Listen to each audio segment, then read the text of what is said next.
नमस्कार, रेडियो मनोरंजन पर आपका बहुत बहुत स्वागत है। मैं हूं आपके साथ अभिषेक गुप्ता और आप सुन रहे हैं corporate central. Vodafone idea share का क्या है नया टारगेट? टाटा ग्रुप ने यूके की किस कंपनी से किया करार?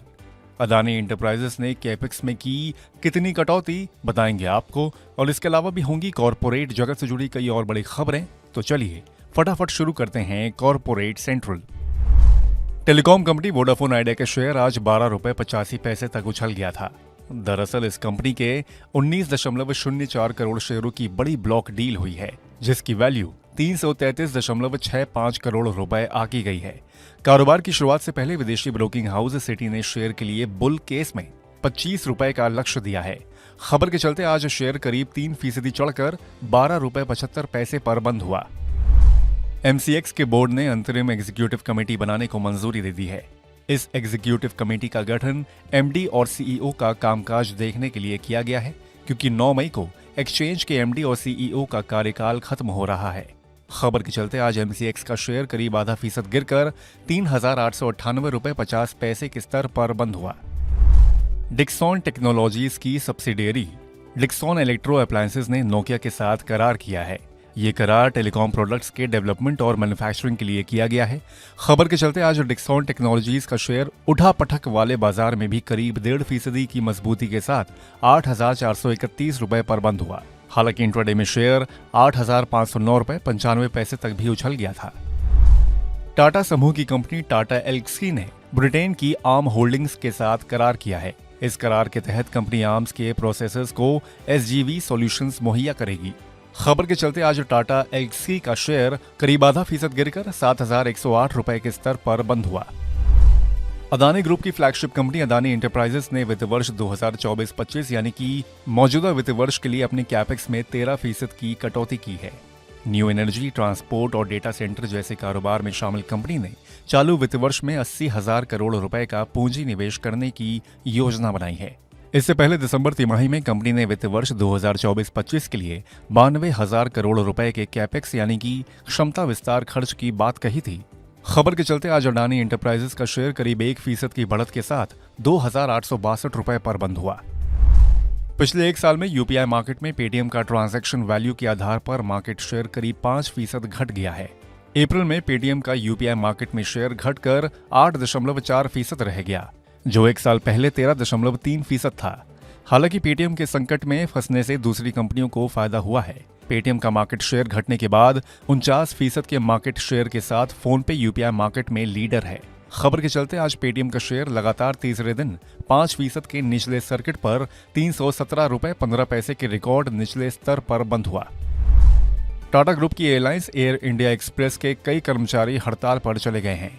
हड़ताल की वजह से एयरलाइन ने मंगलवार और बुधवार को करीब 80 उड़ानें रद्द कर दी हैं। कुछ केबिन क्रू सदस्यों ने एयरलाइन में कुप्रबंधन का आरोप लगाया था, जिसके बाद वो हड़ताल पर चले गए। इससे पहले टाटा समूह की एक और एयरलाइन विस्तारा के कर्मचारी भी हड़ताल पर गए थे।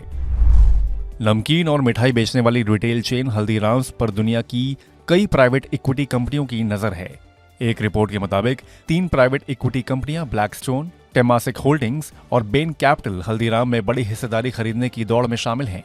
ये कंपनियां Haldiram snacks food private limited में कम से कम 51% हिस्सेदारी खरीदने की योजना बना रही हैं। ये सौदा 8 से 10 अरब डॉलर की वैल्यूएशन पर होने का अनुमान है।